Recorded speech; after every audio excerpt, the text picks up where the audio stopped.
This is a message I received from a colleague in Gaza. Many of our colleagues,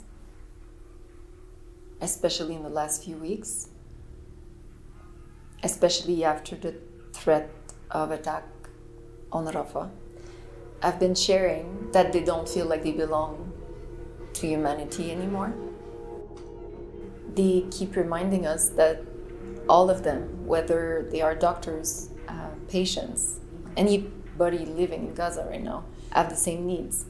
It's been 5 months of non-sleep,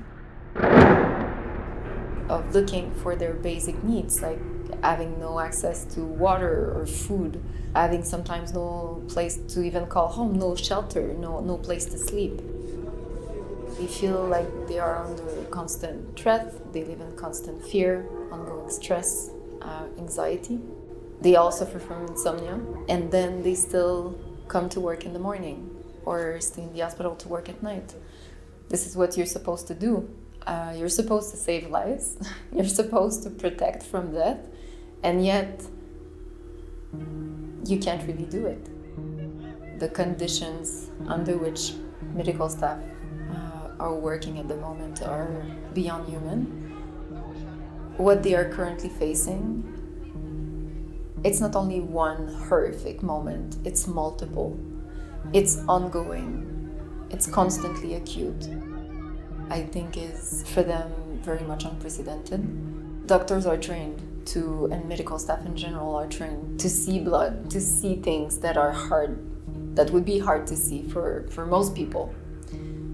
But what they've been seeing is extremely distressing and disturbing for any human being who would see it. They've been seeing people coming missing one or many limbs, dismembered children and women and men in acute extreme pain. In the beginning, we had no more supplies, and so some amputation were done without any painkillers or sedation, which is beyond imaginable. This will create anxiety or nightmares or, memories that they won't be able to forget.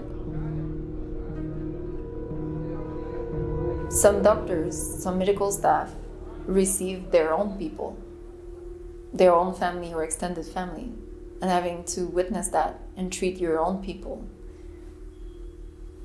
adds another layer of something potentially very, very traumatic.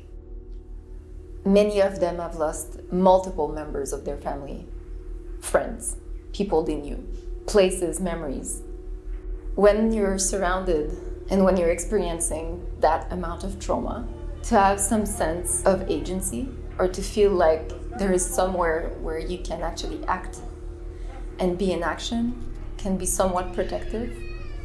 And going to work is for most medical professionals a duty, but it's giving them some sense of purpose. As a medical professional, you're trained with that sense of tremendous responsibility towards other human beings. And so they live with that constant feeling of having to care for others. They are trying to save lives and they fear for their own lives at the exact same time. Some of them have been working in hospitals that were bombed or attacked many times because of the bombardments or because of the insecurity. They've had to leave patients behind.